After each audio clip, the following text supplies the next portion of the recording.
we're certified muscle system specialists. To you, what does that mean? Yeah. What does that mean? That means that you and I have demonstrated a certain level of competency or understanding of the body in a way to look at it as a system. That if we were to share a client or I had someone in your neck of the woods or vice versa, you would feel very confident and comfortable, and knowing that their level of care is going to be, at the highest. And I think there's a lot of different professions out there where it just varies way too much. Sorry, don't see my take my silence as I don't understand. I'm writing down some notes of what you just said. Oh, okay. Um, Yeah, I just think that that's something that it unifies us, but it also separates us. okay. No, I agree. So when you first started off and you said system, I want to explore why that's so important for people like us and other people to out there to understand that. Because one thing that I have been noticing, I had a conversation with a gentleman with a different thought process, but also has that. I don't like to use the word holistic. I think it's butchered, in its context, but Yeah. pulling back and having a global view of what's going on with the body, with us, especially system wide. Mm-hmm. And what I'm getting at is the talk, right? The language is out there with some of the people that you just mentioned that varies in their specialty, but they don't really apply it. What do you think about that? Well, what do you mean, like specifically, like when you say that, like there's the people that don't apply it that might. Um, no, it's good. Oh gosh, you're calling me out. I regret doing this now. Um, okay, so I'll say it. So in the field, typically, when people come see you, probably the same for you too, is they've already seen a chiropractor, they've already seen a physical therapist, massage therapist, and in those realms, they only go to the location of the symptom that in Oh, their view, that's what you're referring. yeah, Yeah. Okay. okay. Right. But if you hear them talk, like if you listen to podcasts, watch videos on YouTube, whatever, lectures, right? You hear that, oh, this system is interconnected, it's interrelated, right? It all works together. But when you see them apply it, I don't necessarily see that. Um, that I think the thinking is there, but I don't think the application meshes with the thinking. Right. Yeah. It's almost like it's something to say, but then they don't practice it. Mm-hmm. Then to make you feel, oh yeah, absolutely. I get it. I understand it. And then it's not even discussed any more than that. And then it becomes, here's my maybe local problem, and then here's what I'm going to do locally for that problem. And maybe to, adhere to your emotional need or also to, keep you motivated and keep you, compliant on what we're doing because I'm here to help you with your problem. But it in a lot of ways doesn't make a lot of sense because they're the ones telling you their problem and you're just accepting that, and you're saying, okay, you've told me the problem and I'm now going to fix that problem based on how you feel about it, which I think it's just weird in the body that people do that. I just think of like my mechanic because I have an older car and I always guess because I've learned a lot over the years, and I like to guess. And he laughs at me and he's like, well, okay, but do you mind if I use my, 30 years of experience and run my diagnostic and, actually open the hood and look and see, or should I just take your word because you have experience driving your car? It's like, it just be like, I'd be a complete moron if I just brought it and said, hey, it's my muffler, right? And he's like, okay, fix the muffler. And then the problem's not fixed. It just, and anyone you talk to about that, they can laugh and say, yeah, that's stupid, Tim, don't do that. Yeah. But with our bodies, we do that all the time. At least I see that a lot, Oh, you know? I see it too. I think there's a lot of people out there that would fathom with what you just shared, because we sorry about that, doing some Oh, work in sorry. home. Um, yeah, I think that you're right on the ball, and it comes to this issue of the narrative that's been out there for years, decades, maybe even centuries old of this, that we don't treat the body like the way we treat other things when we don't know what the problem is, right? Hmm. You use the car analogy, and I there's this one car analogy I like to use where whether you're driving an automatic or a manual and you're and it goes in neutral, the car is still on. The car is still running. The AC is still on or heat, and it's Yeah. wintertime right now up north, which you're probably using a lot of. The radio, all the components are still on and working, but you have no control of the car now, unless you're aware that it's not in gear, and that one gear that makes that now you can have control of the entire car on how fast or slow you're going to use it. Mm. Yeah, I like that. And it's almost like you can have the best car in the world, right? It could just be an amazing performance, you name it, top of the line. And then you turn the keys over to a 10-year-old, Mm. right? So if you have somebody who's unskilled at using the car, it's like, okay, there's got to be an aspect of learning how to control the car and how to understand how to use it, and especially as the car ages and things like that. And at least in the body, I feel like that's a big gap, and that's something that we can fill in the gap of, is not only getting people to learn how to drive their vehicle, their bodies, right, and learning to control it better, but also how to navigate as the car or the bodies get older as well. Mm-hmm. Yeah, well said. I guess the one thing that I not saying that it's a bad thing to use the car analogy. It's just that everyone else uses it. And Right. like I said, your analogy is really great. The only thing I add in with other people is just like, so the thing about a car is the material of the car is very different of the human body. Mm. And the human body is constantly, growing. And then, you hit a peak and it goes the other way. Where a car, if you don't touch it, it sits there, it deteriorates based on, the material you have in front of you. Where with us, we have our joints that have wear and tear based on what you're constantly doing over time, what you did in the past, what you stopped doing in the past, and what you're doing today and what you want to do in the future. Because one of the things that people don't look at is, yeah, my history is this, but like, okay, but what did you stop doing? Mm. Do you ever think about that?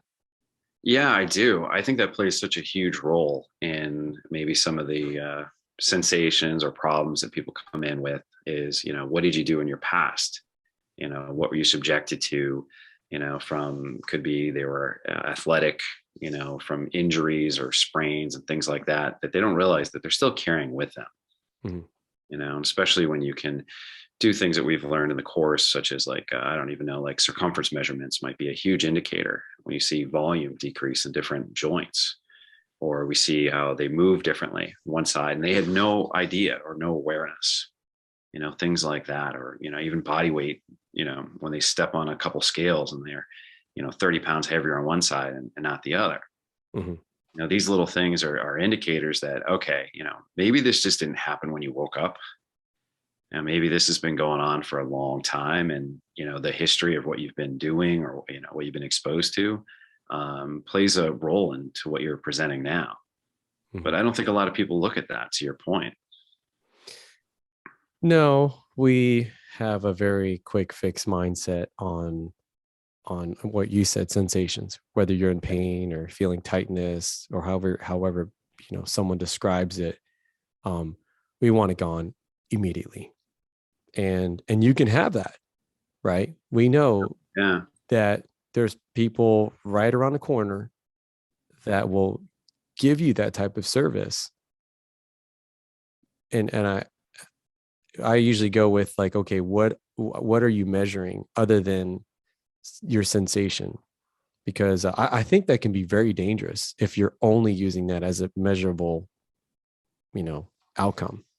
Mm. No, absolutely. Yeah. Because I mean, you can't, it can change so often and based on so many different variables. Mm. And then you end up as a practitioner or someone trying to help and intervene, is you end up just chasing and to appease what the person wants, and they think that's what you should do. And then all of a sudden it's, I don't want to use that car analogy again, but it's just like the person is dictating how their treatment should go without really any understanding or training typically. And it can be very confusing. Yeah, and that's something that we don't want, is to confuse how we view the body, right? In a system, in a system wide thinking, process. Um, how I got to ask you, Tim, how do you show people that this thinking is different, and how we probably have it all around us, like we just said, Yeah. but we're not doing it with the human body. I mean, there's so many analogies. Like, I mean, and that's kind of like a blessing and a curse that I just see it everywhere. Hmm. I see it in, being a homeowner. I see doing, preventative things all the time, like having to get your furnace cleaned, or, having to do these checks. So you don't want this to fail you. Like right now up in Connecticut, it's like 10 degrees out or something. It's so cold. Ooh. So yeah, it's awful. So I want to make sure that that furnace is doing really well. So every year I get it cleaned. I don't wait until I don't have heat. I do these things to try to, be ahead of it. Now, accidents can happen, things you don't try to foresee. But if my furnace stops working and I haven't done any maintenance in 4 years, everyone's going to look at me like, well, you're the fool. Mm-hmm. And in the human body, it's not thought of the same way. People don't think of it as, all right, well, there's a way to check to see how my muscles are able to control my body, how much effort I can put into certain parts of my body. And there are people that can actually check that so that I can move, since I'm mostly muscle, I can have someone actually check this to see and make sure that I'm okay. No, I'm going to wait until my knee is so painful that I can't walk and I'm dragging it. That's when I'm going to go, okay, now I'm going to seek some help here. And I just see it just the same thing with the furnace. It's like, all right, I'm going to wait till I don't have heat. It's like, wait a minute. It's going to cost a lot more time, a lot more inconveniences. There's, all that. That's So I'll explain that to people as I'm working with them, or try to show them that it's just very similar. I know, because it's like we didn't make up the rules. Physics is all around us. So, we can't change that. And what you can't control, did you know? And that's the other thing, is a lot of times people are really surprised.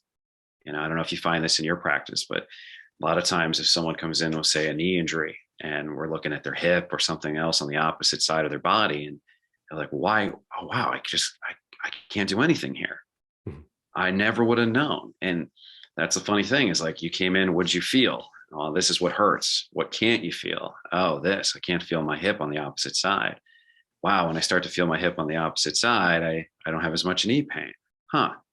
Okay. I'm earning their trust, but I'm trying to also explain to them, like, it's the things that you can't feel are the problems.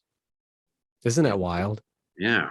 It still baffles me today, like everybody that comes in, and you just find either it's the consistent side that keeps showing up, and you're working against it, like you still can't feel that, or you still can't control it, you still can't even try to push me, not alone a machine, to try to beat me at a very, very little, movement.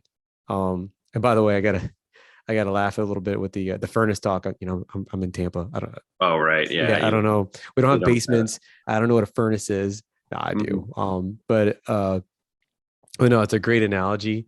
Um, it's not 10 degrees here. It's like 10 plus 60 right now. Wait, hang Oh, on. so nice. Yeah. 10 plus 65. There you go. And yeah, it's nice. But no, it's great though. Like, it's that maintenance of, and let me ask you this. If Yeah. you didn't clean your furnace for 4 years and now there's a problem, how much money is that going to cost you to take care of versus the ongoing maintenance of a yearly clean? A lot more. And the other thing is, if I'm not getting heat, then my pipes might freeze. And Mm. that's going to cause damage to other systems of the house, right? You can kind of see where this plays along with the body. It's like, all right, you can't control that hip. Well, what else has been affected? What other things play a role, since it's all connected? And we like to say that. Well, the same thing in a home or a car or whatever. These things are independent, but they also work in a system as well. Mhm. So it costs you time, and it also jeopardizes these other parts of your home or things that you care about that can cost even more money and inconvenience you. And, you know, so sometimes that can play a good role to explaining to people who have no idea what we're trying to do, how important it is.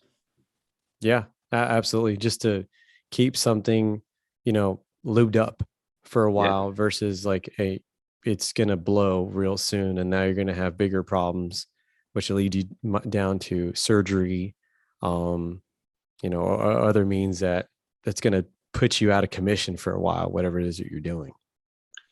Yeah, absolutely. And it's kind of unfortunate that we can't show, like, in the moment, like, by you doing this, your path is completely changed. Like, don't wait till you get the hip replacement to come see me. But, now that all your hip muscles are working, you're avoiding potential hip replacement for years to come. Sure. On you, the likelihood of you having a major surgery like that dramatically decrease, if you can keep your muscles working really well.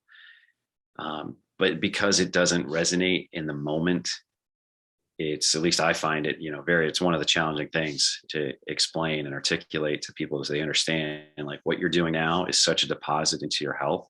And they'll be like, well, I feel fine. I feel great. I'm like, well, yeah, this is where it should be all the time. Mm-hmm. And now is a time we can actually expand on that feeling, because you feel great. What do you mean when you say that? Like, you feel great? How do you expand? Are you talking about like, hey, I feel really good. Let's expand on that. But I feel good.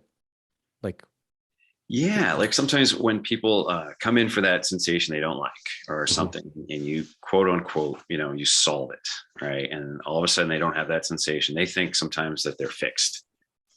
And you're like, okay, if you were heading down, now we finally got you a little bit above water. Let's get you way above water.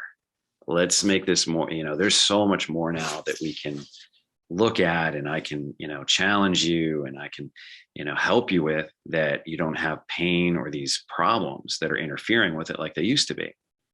And I think a lot of people don't understand that our approach changes, at least in my practice, dramatically with people who are, doing really well, feeling well. It can show that they have, like, what do you call it, like a robust muscular system, Mhm. versus people who come in, say, with an injury or might be a little bit more sensitive. So I don't know if and maybe this is something, and I'm saying it out loud, that I have to just communicate more, is, the approach keeps changing, Yeah. as you change, Mm-hmm. because we're thinking about, progression, but we want to make it sort of incremental and get them feeling so well that they don't even really notice the change as much, if that makes sense. Oh no, it does. So yeah, so I mean, just hopefully, like, people get it, that we're trying to, and this whole thing is, we're trying to dose their body or give them a little bit amount of stress to initiate a change that their body can handle, adapt, and then they have a new level. And that's such a hard, um, when we say the word dosing, we mean the amount of resistance that your body can tolerate over time. Hmm. And it's such a hard thing to grasp when it comes to exercise, because most people view exercise as just working really hard, get a good sweat, and do these movements as fast as you can, or get a good pump to whatever their goal is, get bigger, move I get faster. that all the time. Like, Mhm. people are always asking, like, well, how many reps do I do, Tim? Or how much Mhm. time? How many sets do I do? And it's like they want this quantifiable number. And a lot of times I'm like, well, how long can you feel it for? Yeah. How long can you feel that muscle or in that motion? How long? And they just look at me like, well, again, how many times should I do it? And I'm like, no, it's not. Don't worry about the reps. It's just a measure of time. Yeah. It's all comes down to time. And sometimes people, and maybe I got to communicate this, they might think I'm brushing that question off, but I get it so often, and that I try to, let them know. It's like, listen, how long can you stay in this part of your body? It might be 10 seconds the first time you do it. It might be 20 the second, and it might be 2 the third time you do it. We don't know. Speaking of time, um, and going back to making these changes to make your system more robust, right? It can handle like the quick whatever stressful load you're going to do later on outside in the world. You know, you can calculate, what is it, 168 hours in a week, right? Yeah. 24 times 7, 168 hours in a week. And they come to see us however many times a week, Right. right? Several times out of that 168 hours that your body is out into the world, that whatever stress you're doing or repetitively, including the sleep, because sleeping in certain positions, as we both know, people come and tell us, well, I sleep on this side and my neck's bothering me over here. Hmm. That's still added on to the stress factor of you trying to make changes over time. Oh yeah. Yeah. I mean, a lot of times I feel like, people are in a crash derby, and they're taking the car off the track for 1 hour, and that Crash will derby. send them back in there. It's amazing that we're able to do as much positive work as we are with all those, circumstances. And plus, a lot of people, this isn't their profession, right? They don't understand how to use their body. They may have come from working out, or they think they know because they had a trainer or they have some experience with exercise. But a lot of times they don't really truly know how to move joints. They don't know how to control their bodies. And it's an education for them, Mm-hmm. and I think it's something they take for granted.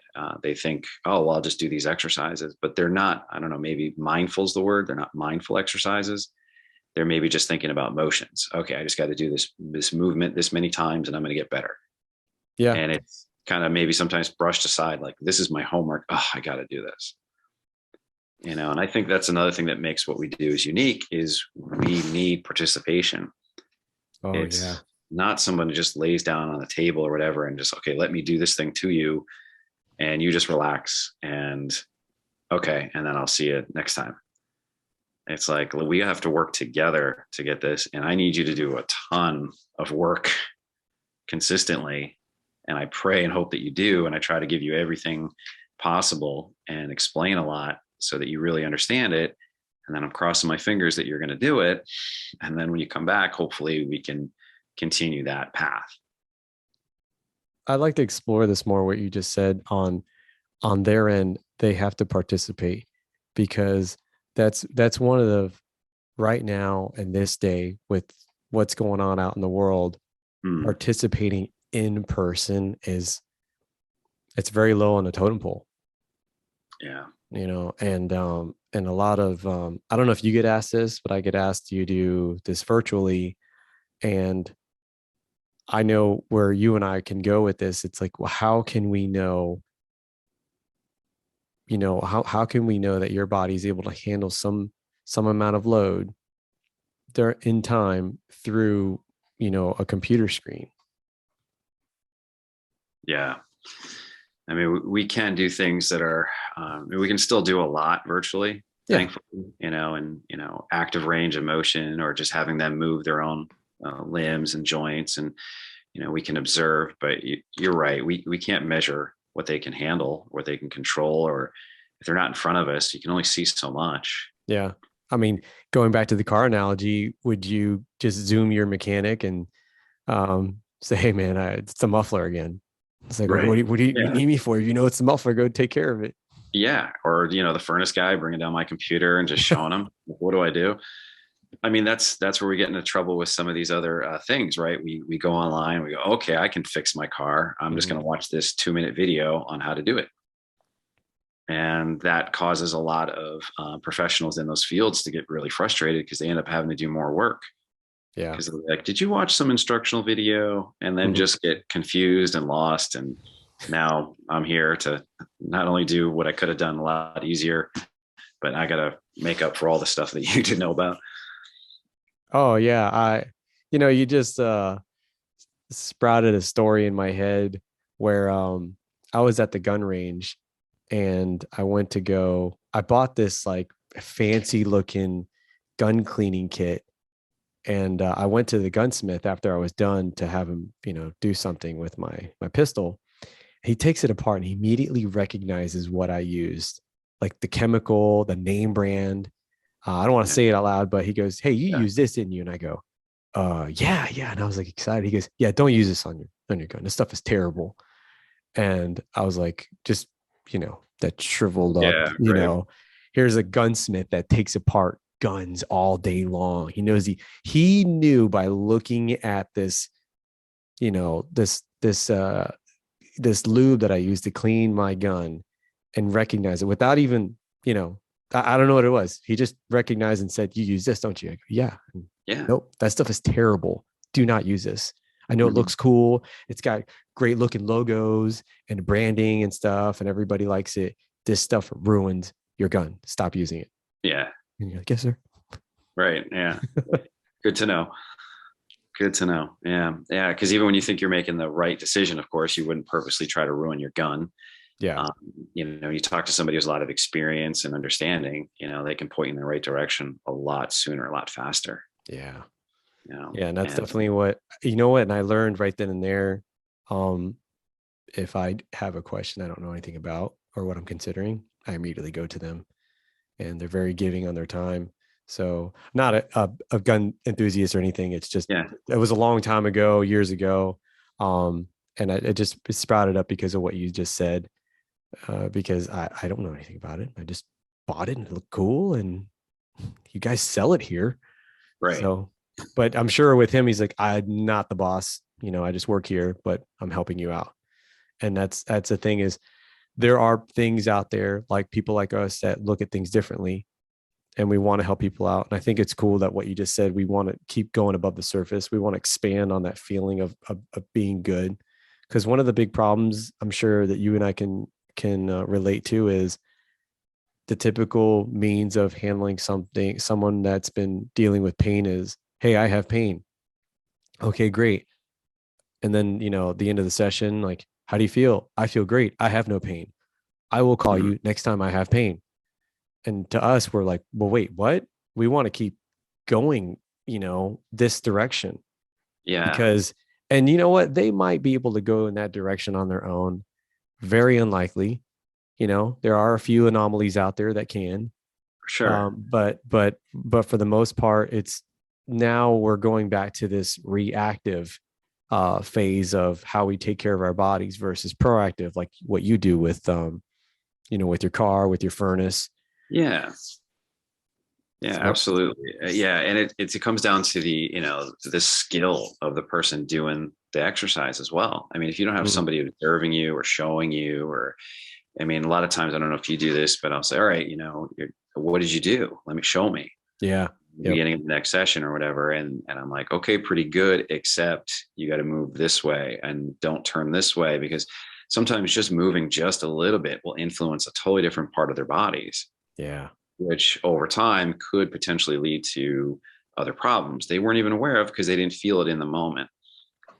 It's Or, and this is where a lot of the skill we've acquired as like a muscle system specialist.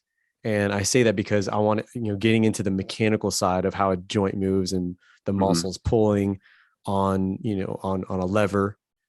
Um, oh gosh, I lost my train of thought for a second. Where was I going with this? You were saying, The skill of oh, yes. Okay. Thank you. So yes, the skill of them performing something, but also us as an observer of when you're moving, when you're static, right? Because and Greg Mack, who has developed this for us, exerciseproed.com, yeah, he, talks about being a competent observer and what happens when we're just looking at imaging like MRI, CT scans. We're just looking very static, just looking, versus where, okay, we can do that. We have that information. Now let's go static with how you move and what happens when you apply load on a joint and see what the muscle's reaction is, as well as what you just said, hey, they did this right, but the shoulder was moving up. It's not supposed to do that. right. And now we have a problem, and they don't even notice that until you point it out. Yeah, or even when they feel good or they're going through some sort of motion and fatigue starts to set in. Oh What yeah. path does their body take from that? And that's where you can get a lot of information. to see, their path of least resistance, or where their body feels safe and where they, want to move to, and they don't even realize it, because it's sort of the compensation, or the ability to move differently. A lot of times people don't understand or notice it. It really is interesting when that's the part that I love to watch Mhm. when you're watching someone perform, an exercise, and you're looking for that compensation, or that path of least resistance, like you just said. Mhm. And it's like their thumbprint, you know, because if you performed it or I performed it, it's that path of least resistance is probably going to look different between the both of us. Oh yeah, definitely. Yeah. I mean, what you can observe when people are moving, especially like you said, load, and as their muscles go through, fatigue, what happens from, if they want to call it one set to the next set to the Mhm. next set, can change. And And when you see comparing those that fatigue, consistencies, you know. yeah. And then when you can see those consistencies, and you can say, okay, it seems like you're doing this, it's valuable information that, we can understand and try to use to help them. But the whole time they might be just thinking, oh, I just went through this motion. I just did this. I felt it here, and that was it. And Yeah. who knows if they're even, if it's, using both arms or something, that they're even pushing equally or pulling equally, or what they're doing, or what their mindset is when they're doing it. And if we can, help educate them, or get them at least better understanding of it, it can make a world of difference. And exercise can go from, okay, this is a thing I do for weight loss, which is what most people use it for, I think, to, oh, this is calibrating my body. This is, getting me to get inside my body and feel things that I didn't even know I could feel, and have a better quality of life because of it, and do things maybe that I never thought I could do now that I'm name and age. And it can take on a whole new level of understanding and appreciation, and hopefully get people to really adhere to exercise, and find maybe the passion that we share about exercise and why we love it so much. Yeah, absolutely. And you know, I like how where you brought up that there's all these variables, right now of what their mindset is as they're doing the exercise. And it seems like this is where I'm going with this is are we thinking too much? Like, do we Mhm. really need to know all these things? I mean, it's just an exercise. Yeah. I mean, I think if you're aware of them, I wouldn't say focus on all of them at the same time, Oh yeah, yeah. right? Yeah. But if you're aware that they even exist, I think that can be really interesting. And I think that can kind of awaken people to what exercise can offer and bring. Yeah. And I guess where I'm going with this is I'm sure, I don't know if you've ever had this, but I've had people tell me, that's a bit much. Do you really have to do all that? Do you really have to know all that? Do you really have to? I mean, why can't I just do it? Like Yeah. Nike. Right. Yeah. Maybe it's more important that we know all that and appreciate that.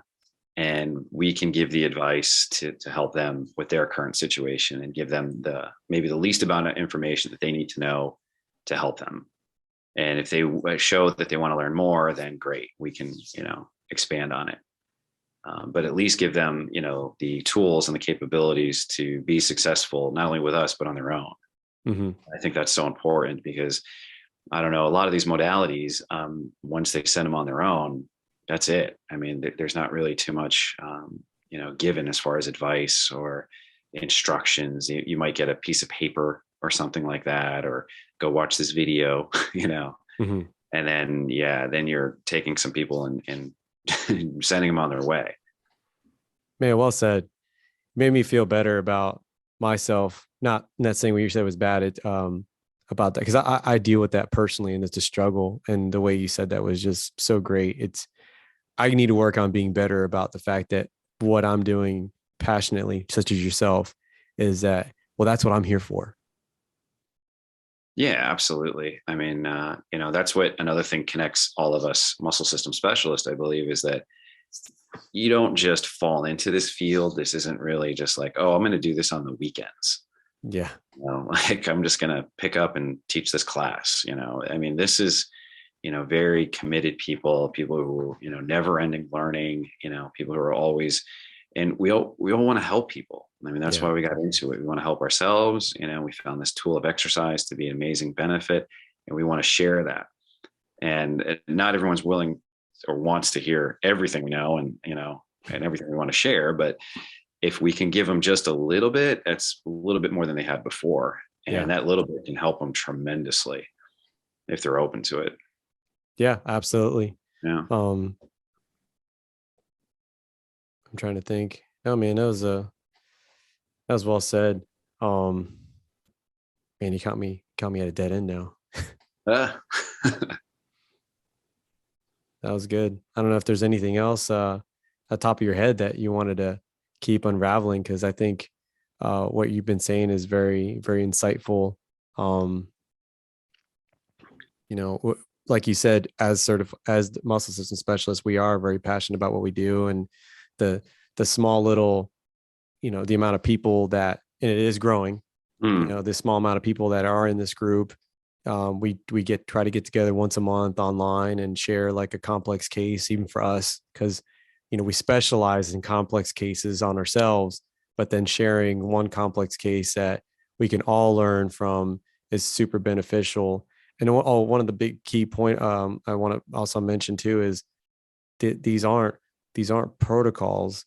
And what I mean by that is, a lot of times when people go see other means, like what you shared earlier, they go in, okay, I feel fine, I'll call you next time.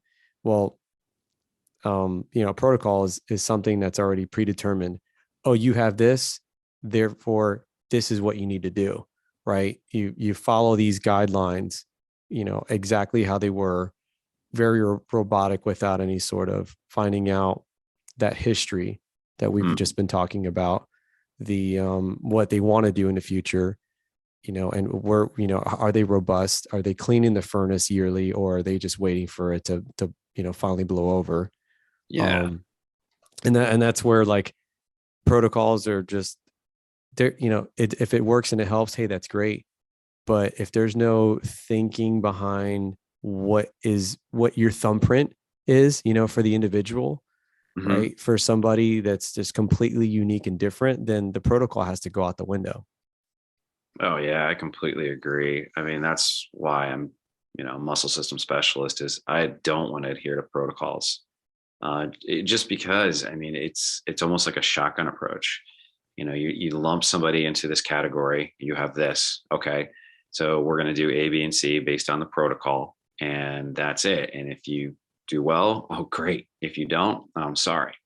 Come back and we'll see what happens. Instead of investigating, and that's one of the things that I think we do, is we investigate, and we take in a lot of different variables to determine, where we need to begin with this person, and how do we help them, and try to educate them on, okay, I'm not just handing you, administering this thing. It's, we're in this together.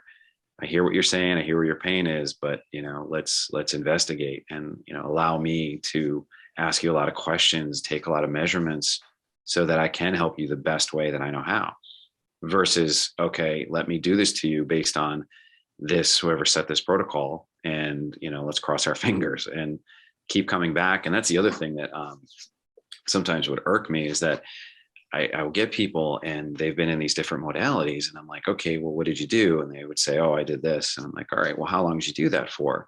Well, I did this protocol for 6 months. And I'm like, okay, the same thing. They're like, yeah, we did the same thing. It was like the same thing. I'm like, for 6 months, huh? And did it get better? No, it didn't.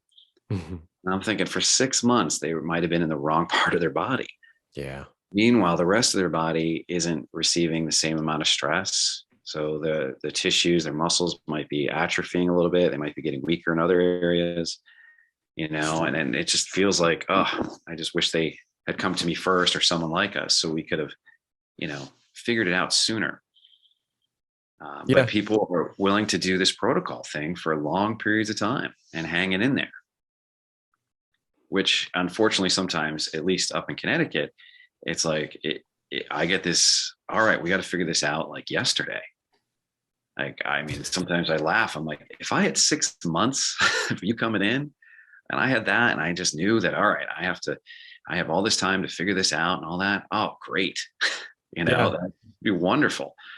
But I have to, articulate, show, and show you some results, and see how my system is, that I learn is going to move you in the right direction. And even though, your pain it may not go away immediately, it should get better, but we got to take in all these other variables. And So it's people are willing important. to hang in for protocols for months, but they sometimes won't give us as much time. Yeah. And that's the key word again, time. Mm. It's important to take the time to understand the different variables that you're stressing on your body and to make the right decision for your outcome, at least the result you would like, to get rid of your pain, to move forward, keep your body more robust, not, prevent surgery, whatever it is that the goal that you have, that time is important. And I think we stress too much on that. We're trying to shorten the amount of time to solve a problem, which in some instances you can, but Mm. you can solve a problem much better if you take the time to, gather all the data in order to provide the right solution. Yeah. And I mean, and the other thing is we can figure out, what parts of their body are safe for them to maybe do exercise if they want to do that. Areas that might be cautionary and areas where you're like, you know what, maybe you just need to do something different here that's a little less stress. Mm-hmm. So that where you get a really strategic exercise plan, you get like what I always joke is like really personalized training, because you have a better understanding of your body, from somebody who can show you what you can control at a high level and maybe what we're still working on. So you have specific exercises to do to keep moving your body along, but you have a better idea of what you can handle and what you can do. So therefore it's not like, okay, you got to stop working out for the next 6 months, Yeah. Yeah. and just come in and see me and then get in your bubble and, don't do anything. Mm-hmm. Because a lot of times people, they want to move, they want to do things, but they're just unclear about what's safe. And they sometimes will say, all right, well, I did something and I'll wake up the next day. And if I'm okay, that was okay. Yeah. Or I went for a bike ride and then, the next day my knee was killing me. Okay, the bike's no good. I won't do the bike anymore. Mm-hmm. And it's like, well, how long did you ride the bike for? What did you do? They don't look at it as, maybe as detailed as maybe we will. Yeah. And And they'll just say, well, okay, bike no longer. and it's very important for us to know these things. I think it's also just we have to make it. We know it's important for them to feel better, but then in order to feel better, it has to be important to take that time to explore and know where is safe and where isn't safe. Mm-hmm. On that again, there's that what you were just saying about the bike. Maybe the dose was too high. You went too far, Right. and yeah, it was too much. And And I see that a lot with people is that once their sensation's gone, they feel good. mhm. They're like, okay, well, I haven't, say we're talking about the bike. I haven't ridden my bike in 6 months. Oh gosh, I feel great. You know I where know I'm where going this with is. it. I'm going to go out for an hour. And you're Mhm. like, wait a minute. And then they feel terrible again. And they're like, you know what? This doesn't work. I'm going to find something else. Yeah. Like, wait, it did work. It's just you didn't hang in there long enough to understand Mhm. what the right dose or stress they can handle. And maybe you should have done something less than an hour. And for whatever reason, that seems probably very obvious to people in our field. Mhm. But I think most people don't understand that, because it's like once that sensation's gone, they're like, I'm fixed. I'm done. I'm good. All right. I'm going back to all the things that I've been putting on the shelf, and I'm going to do them all this weekend.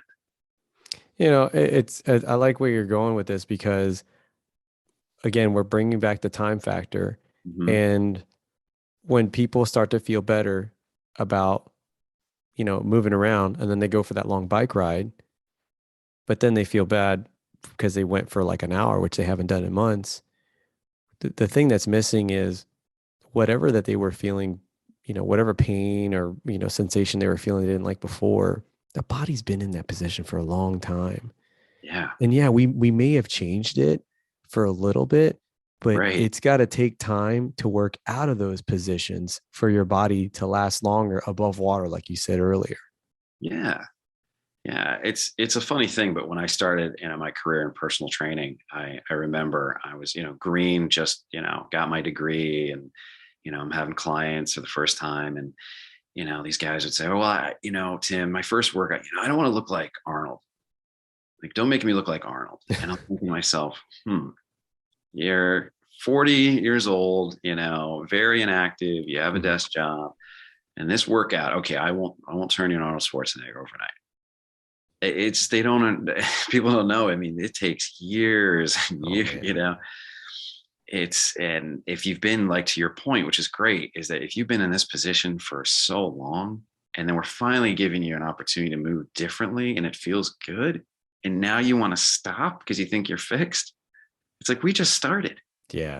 we just started, and the potential is there. We got to expand on it, and this is exciting, and I get excited. And maybe that's why sometimes I get so disappointed when people are like, oh, I'm fixed, yeah, I'll get back to you when I'm hurting again. And I'm like, oh, we just got to the point where we can start doing some really cool things, and you have no idea. Yeah. And I think that's a great point you made about the time. Yeah. It's the biggest look, it's the one thing you can never take away. You know, Right. I don't like saying absolutes, but that's the one thing you can never take back. You Yeah, can we never all have take that it in away. common, right? Yeah. Everyone's got a level playing field with time. Yeah. You can only give it, you know, and you can keep giving it as much as you want because that's something that it's a gift that you get, but what you do with it, you can never take back. Right. And I'm not Absolutely. saying that mainly as a negative connotation, but it's just that if you use it in a way where you're going to destroy your body, those are the consequences. Yeah. It has a cumulative effect either way. Yeah. Yeah.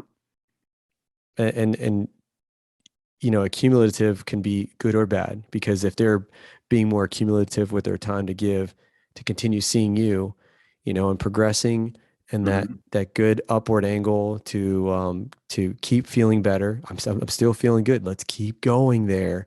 That Yeah. accumulation over time is going to be like that. There's success right there.